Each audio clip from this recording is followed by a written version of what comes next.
What's up, everybody? In today's video, we're going to talk about the Volvo power steering pump and how to put it in your car. I'm going to be putting it in my Foxbody Mustang, but it's basically the same for all the other cars, except for the bracket I'm going to make is very specific to the Fox. But let's talk about these pumps and see what you need to actually install it into your car. Alright, so let's talk about these Volvo pumps. So, there's two different kinds.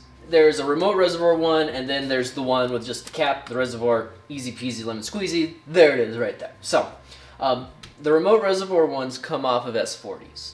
So, I'll put the years up because I can't remember it off the top of my head, but I'm not going to lie, this was a pain in the butt to find because people are just ripping in and grabbing the S40 pumps right out of the junkyard. It took me a couple tries before I could actually find it. Just if you're looking and you can't find one, don't get disheartened. They're out there. And so this one came out of the wagon, the Volvo wagon. It's, I think it's like a V70 or something, but I'll throw the years up to get this one too. You know what the nice thing about these things are? Is it says Fomoco right on the side of it. It's pretty neat. Both of them do too. So, I mean, no one else cares unless you're installing it into a Ford, but I'm installing a Ford, so Ford on Ford love is cool. But yeah, they both got them on there. I just wanted to throw that in there because I'm a nerd. Let's start talking about the wiring and how I'm going to wire this up. So you have two connectors on these things. They're all the same. And so the first thing I'm going to point out is it does have a relay built into it, so you don't have to worry about that. And so then the second thing is your connector up top is very simple. You got power and you got ground. So they're both 6-gauge wires, and you want your power to have some kind of breaker or fuse on it, and I'm going to be using an 80 amp breaker.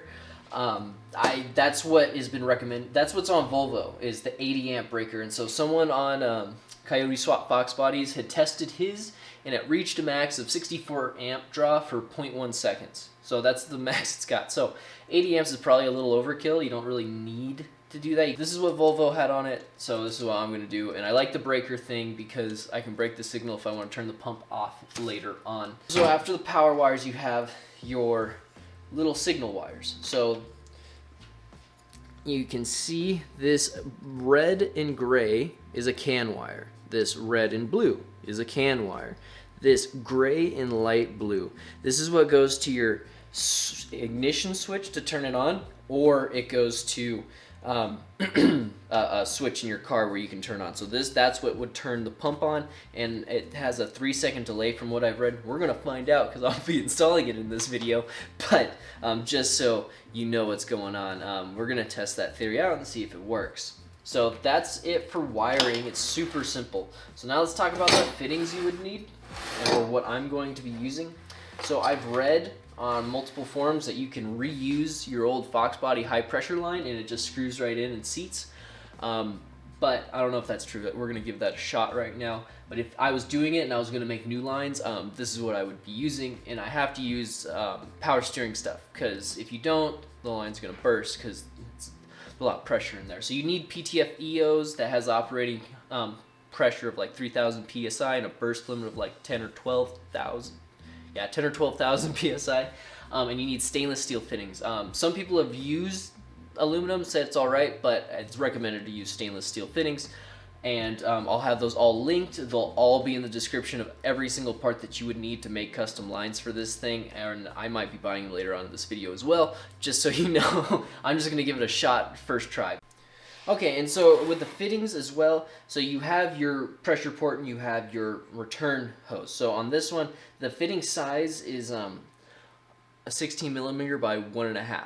And some guys say they get the 14, but as you can see, both of my pumps are exactly the same, and they're the different kinds. They're both 16 by 1.5. And it seems odd to me that there would be a 14 somewhere laying around, but people say there are, so I just be wary. But both of mine have been 16, just so you know what I'm working with. So that's what it is. So I'm going to show you what bracket it comes with. So when you pull it off the car, you get this like gigantic spider web of bracket. And you might need it depending on how you're mounting it, but for me and how I've kind of decided that I was going to do it is, you can see there's like these little rubber tabs that soak up some of the vibration from it. And so what I'll be using are those, and then this black bracket underneath it. And the black bracket, I'm probably going to weld it and make tabs so I can mount it to the bottom of the car. I'm going to try to get this into my Fox, and I'll show you how I do it, but it's not gonna be fun. There's not a whole lot of space for this. So let's rip it apart, do it real quick so I can get a good video of you guys and tell you how I think it feels. So just so if you're wondering, this is where I'm gonna mount it in the fender well. There's enough space in here. It's just gonna be kind of a pain in the butt to get it. So that's my plan, is inside here.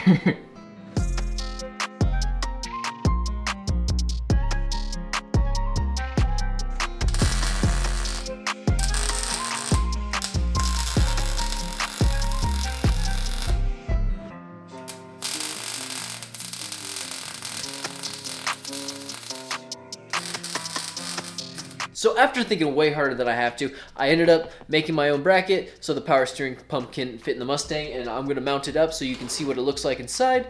But I want to tell you how I could have done this better, and the way you could do it the right way if you want to do this in your Mustang. Alright, so here's my little bracket. Not super intense, just pretty basic and straightforward, but this is what it is. So if you're looking like into the car, like sitting in the driver's seat, this would be the orientation. The electrical connectors are facing the outside of the car, and I'll mount it in a second so you can see. So this is the factory Volvo bracket that it comes with. So all I did is add on to it. All I did is take a 1/2-inch piece of round steel, weld it to the side, and then a 3/16 piece of that, drill a hole in it with the flat side so I can mount it up on the bottom. The problem with this is I got it too close to this. You can get this nut off, but it's a pain in the butt, and I wouldn't recommend it. The other problem is it's too close right here to the pump. If I were gonna do it again, I would stick a piece of 3/16 steel like I have, so it would bump it out just enough. But otherwise it does work and it's fine. So flipping over to the other side, this would be the front. I got a piece of 3/16 steel and I ended up bending it so it would fit onto a piece of the chassis, just so you can see. So here's the fender well, and this is if we're going inside the car. So it's all empty right now. So this is the battery tray up here, and you can see my bolt. I drilled a hole in the bottom of the battery tray, and that's where that round piece and the round piece of steel is where it hooks up to. So then back over here, that hole on the chassis that reinforces like the fender, this bolt that goes right there, and that's where that piece of 3/16 steel ends up setting, and it all can hang right here, and it actually misses all my turbo piping and all that kind of crap, but it also misses the fender liner, and it fits really well inside of there. So I'm gonna mount it up real quick.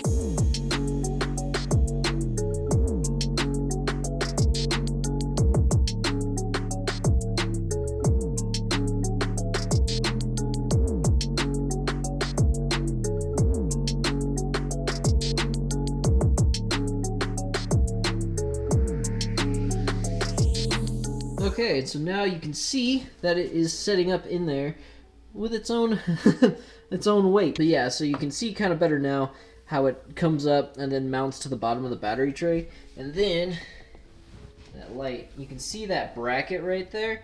It's actually attached to that, so I'll get you a better look. Sorry the battery tray's all messed up, but if we're looking in the battery tray, you can see my bolt right there with a washer. That's actually what it's attached to and holding it up. Okay, so here we are at the bottom, and it is rough to see, to say the least. So yeah, you can kind of see that better. But here's that bracket that attaches the fender to the chassis, and there's my metal piece that goes behind it, and the bolt that holds it all together. So all I gotta do is wire it up now. It should be fairly simple. It's only 2 wires, and then the clicking on wire. Well, that was... I'm going to focus on the power and the ground first, so I'm going to ground it right here, and that's where the actual horn used to be. I relocated the horn to up front. All I got to do is run a little piece of ground wire over to that spot, and then the power wire is going to be tricky because I got to give it to a breaker, and the breaker needs to go to the battery. So I ended up ordering some 6-gauge wire off of Amazon. This is going to work much better than that other crap I have. Link in the description if you want to grab it. This makes it a lot easier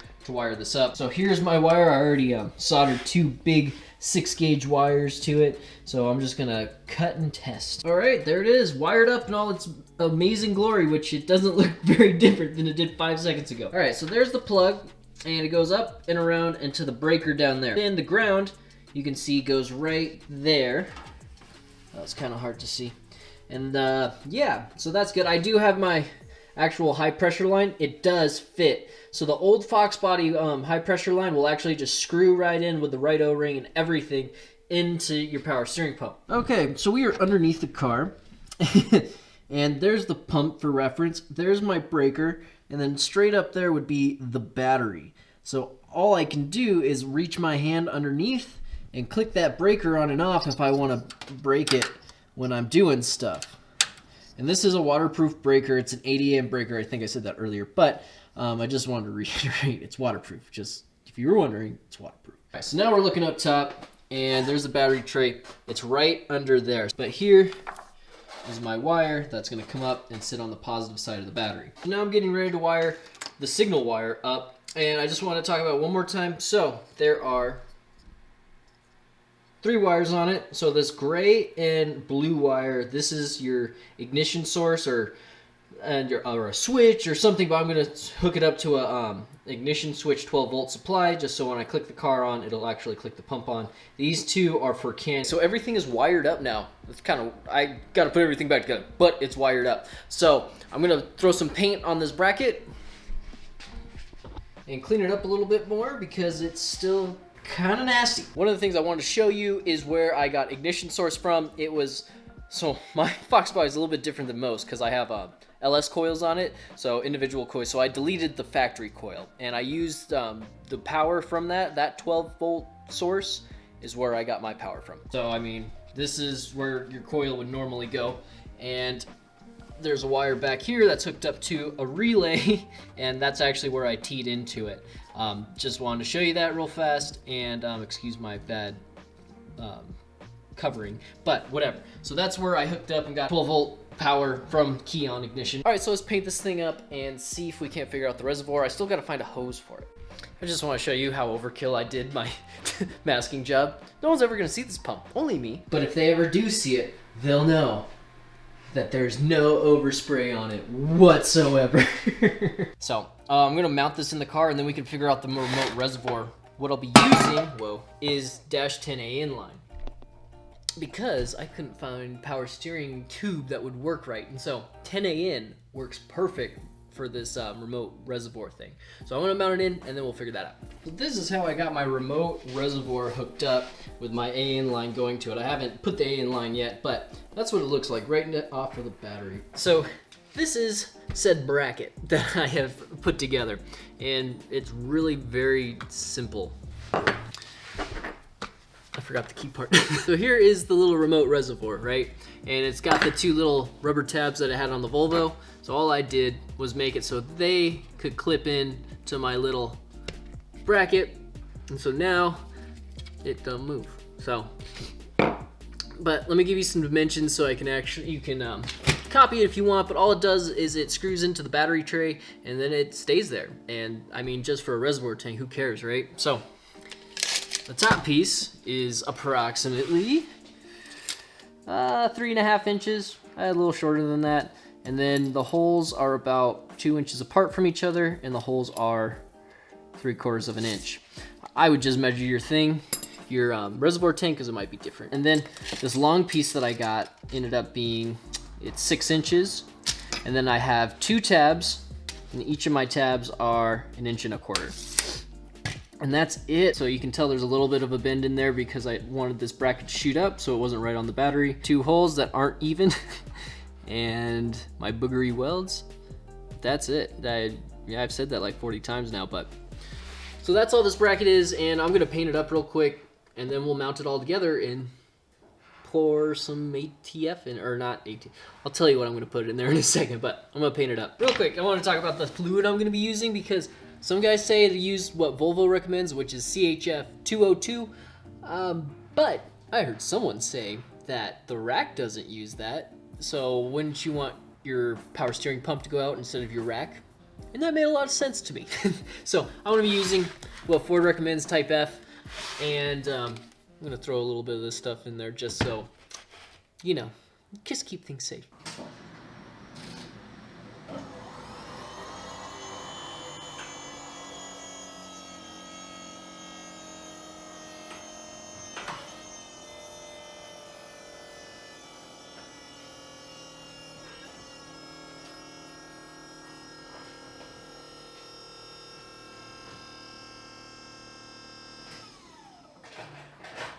Right off the bat, I can tell it's a lot stiffer, so I'll get a lot more feedback. All right, so that's the finished product. It's a little louder than I thought it was gonna be.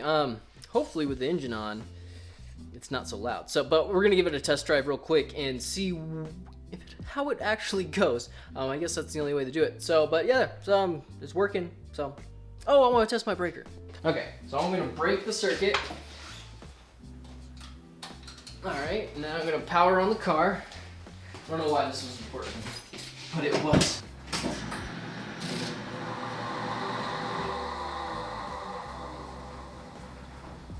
Boom. Oh, that's cool. I like that. So now I can click the circuit back on and it'll come on. Neat. I'm proud of that. Before we call it done, I want to show you in here one more time. I was able to keep my stupid window washer fluid thing. I know it's not that important, but I got to keep it. So, and I don't think I said with the return line, all I did was cut it and put it on the nozzle. That was it. And my old factory 90 worked great. I just had to move my blow off a little bit, or the nipple for the blow off, and that was it. So it works really well in there. So I'm gonna button it up. So after fighting the fender liner for like 15 minutes, with the hoses hooked up, you gotta cut it a little bit. So let's try to give you a reference of where we're at. So we're at the front of the car. There's my blow off valve that we've been looking at. So you can see I cut a slot here, I cut a slot here, and then on the other side, I cut a slot too, so this could hang down and the lines could fit through and the fender liner could still sit tight on the frame. I need to put the stupid clip right here, but it'll all fit. The other thing is depending if you do it like me or not, when I put my breaker, I had to notch out part of the fender liner right there as well, but that's about it when it comes to notching. Otherwise, it fit good in there. I hate fender liners though. Let me just make that clear. I hate fender liners.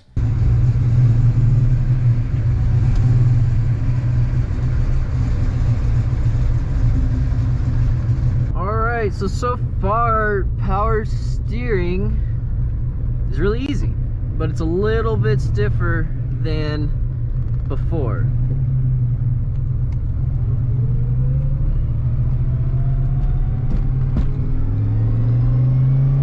My car needs to get aligned, just FYI.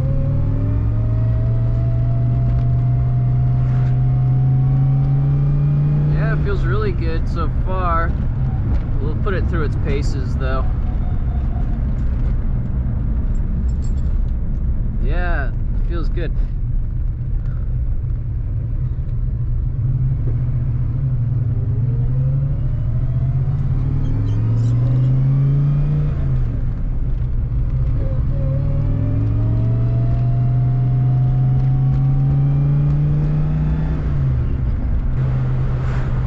Besides the car needing to be aligned, there people are gonna think I'm crazy, but it feels good. It's actually way more responsive than the old Ford power steering unit.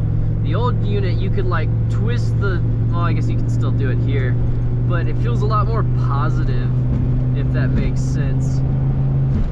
Like, if I want to turn, it actually will turn, and it's not just, I can feel it turning the tires. I mean, that's kind of the way I'll describe it, is I can actually feel it turn the tires, instead of before with the old power steering pump, like it would just, it didn't feel like there was anything. It was all assist. It was too easy, if that even makes sense, but you could literally do it with your pinky finger. At least with this, there's a little bit more resistance behind it, and I can feel the car, I can feel it actually wanting to move.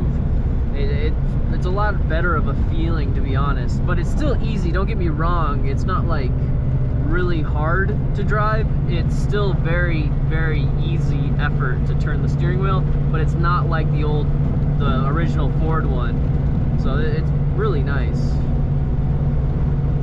I did drive the car earlier, and that's through some twisty roads and stuff, and it really handles great. I'm all for this pump, to be honest with you.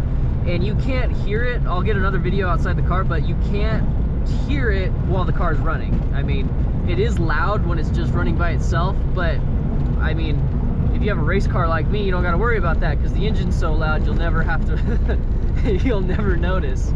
So But yeah, I'm actually really digging this. It saves a lot of space in my engine bay.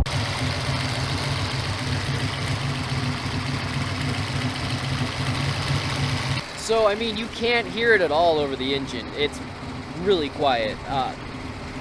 Let me show you the effort of the steering wheel. So, this is my hand.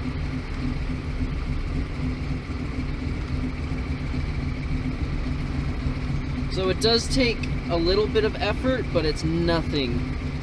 So I've driven on this Volvo pump for a couple of days now, and so I could give you guys a good review, and I like it. I like it a lot. I think it's much better than the old Ford pump because it's not just so easy to turn the thing. I don't know how it would be with a drift car. I know some guys really say it's just not quite enough for drifting, but for, you know, daily driving and that kind of thing, I think this pump is awesome. So, oh, and another thing is I'm going to switch out to CHF 202 because I was talking to some people and they say the pump actually runs a lot better with that CHF in there, and it's fine for my rack. And so I just wanted to update you on that. So CHF 202. But that is the power steering pump install. If you want to see more videos like that, I'm gonna have a link right there of a playlist of a bunch of how-to videos I have. And if you liked it, like, comment, subscribe, and I'll catch you on the next video.